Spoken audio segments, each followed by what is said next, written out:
राधा रानी के परम भक्त और अपने प्रवचनों से सबके दिल में छाप छोड़ने वाले प्रेमानंद महाराज जी के आजकल हर कोई दीवाने हैं। क्रिकेट फैंस हों, फिल्मी सितारे हों, हर कोई उनकी झलक पाने के लिए, उनका मार्गदर्शन पाने के लिए लालायित रहता है। लेकिन क्या आप जानते हैं कि प्रेमानंद जी महाराज कौन हैं? उनका असली नाम क्या है? वो कहाँ के रहने वाले हैं? बाबा बनने से पहले उन्होंने क्या किया था? ऐसे कई सारे सवाल हैं जिनके जवाब आज हम आपको इस वीडियो में देने जा रहे हैं। कहा जाता है कि भोलेनाथ ने स्वयं प्रेमानंद जी महाराज को दर्शन दिए। इसके बाद वो घर का त्याग कर वृंदावन आ गए।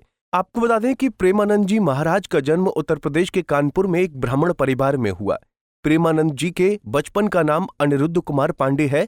इनके पिता का नाम श्री शंभू पांडे और माता का नाम श्रीमती रामा देवी है। सबसे पहले प्रेमानंद जी के दादा ने संन्यास ग्रहण किया। साथ ही इनके पिताजी भी भगवान की भक्ति करते थे और इनके बड़े भाई भी प्रतिदिन भगवत का पाठ किया करते थे। प्रेमानंद जी के परिवार में भक्ति भाव का माहौल था और इसी का प्रभाव उनके जीवन पर भी पड़ा। प्रेमानंद जी महाराज बताते हैं कि जब वो 5वीं कक्षा में थे तभी से गीता का पाठ शुरू कर दिया और इस तरह से धीरे धीरे उनकी रुचि आध्यात्म की ओर बढ़ने लगी। साथ ही उन्हें आध्यात्मिक ज्ञान की जानकारी भी होने लगी। जब वो 13 वर्ष के हुए तो उन्होंने ब्रह्मचारी बनने का फैसला किया और इसके बाद वो घर का त्याग कर सन्यासी बन गए। सन्यासी जीवन की शुरुआत में प्रेमानंद जी महाराज का नाम आर्यन ब्रह्मचारी रखा गया। प्रेमानंद जी महाराज सन्यासी बनने के लिए घर का त्याग कर वाराणसी आ गए और यहीं अपना जीवन बिताने लगे। सन्यासी जीवन की दिनचर्या में वो गंगा में प्रतिदिन 3 बार स्नान करते थे और तुलसी घाट पर भगवान शिव और माता गंगा का ध्यान व पूजन किया करते थे। वो दिन में केवल 1 बार ही भोजन करते थे।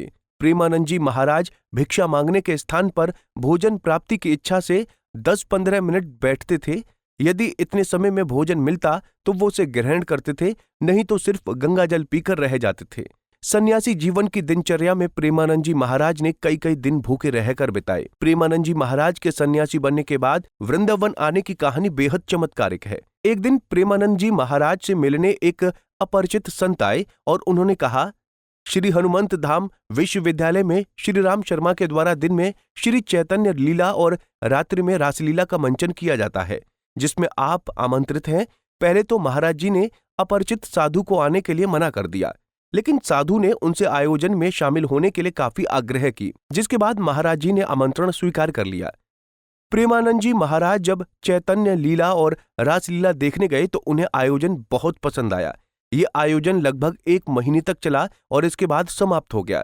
चैतन्य लीला और रासलीला का आयोजन समाप्त होने के बाद प्रेमानंद जी महाराज को आयोजन देखने की व्याकुलता होने लगी। अब उन्हें रासलीला कैसे देखने को मिले।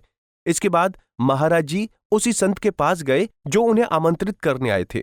उनसे मिलकर महाराज जी कहने लगे, मुझे भी अपने साथ ले चलें, जिससे कि मैं रासलीला को देख सकूं। इसके बदले में आपकी सेवा करूंगा। संत ने कहा कि आप वृंदावन आए, वहां आपको प्रतिदिन रासलीला देखने को मिलेगी। संत की यह बात सुनते ही महाराज जी को वृंदावन आने की ललक लगी और तभी उन्हें वृंदावन आने की प्रेरणा मिली।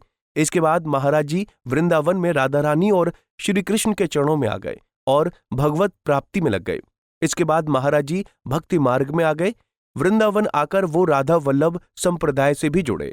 यहाँ पर रहकर उन्होंने भिक्षा मांगा और काफी तपस्या भी की, और जिसका नतीजा ये है कि आज प्रेमानंद जी महाराज हर दिल में बसे हुए हैं। तो दोस्तों, जानकारी कैसी लगी कमेंट करके जरूर बताएं, और वीडियो पसंद आई हो तो चैनल को सब्सक्राइब और लाइक जरूर करें।